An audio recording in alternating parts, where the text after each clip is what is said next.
Once you figure out what your goals are, then we could find out where your business is at, start looking at numbers. And then that's when I get giddy. Okay. I focus on 4 main components. We talk about your labor burden, right? Your equipment, and that includes equipment recovery costs, your equipment operating costs. Just because you buy one of these beautiful John Deeres doesn't mean that that's the only cost associated with it. We got fuel and maintenance and everything else. So we want to recover that. The third thing that we focus on is your general overhead. All the things it takes for you to open the doors every day, even when you're in the off season. Usually people don't just shut down and whatever, they still have to pay for things. So we look at that. I always focus on marketing now, because that was probably one of the biggest mistakes that I had overlooked.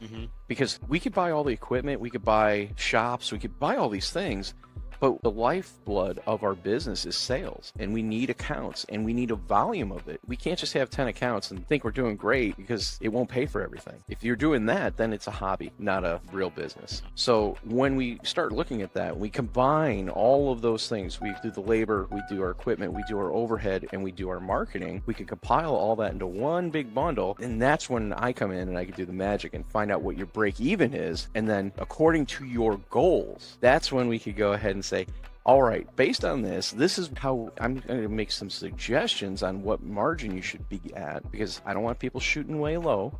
There's danger zone. There's like some Maverick, Top Guns music starts playing in my head when danger zone, when they start getting too low. Highway to the danger zone. So I want them to be profitable. That's the whole reason we're in business. It's not about just because we could get all this stuff. It's about making money and providing a legacy for our families, for the people that work with us, taking care of their family. I mean, this is how I look. I go really deep. I care about people. I want them to be happy, successful, healthy, and this is part of it. This is why I created the system, and over time it just keeps getting better and better. Just like you said, it's like you've seen it a few times, and it just gets better every time.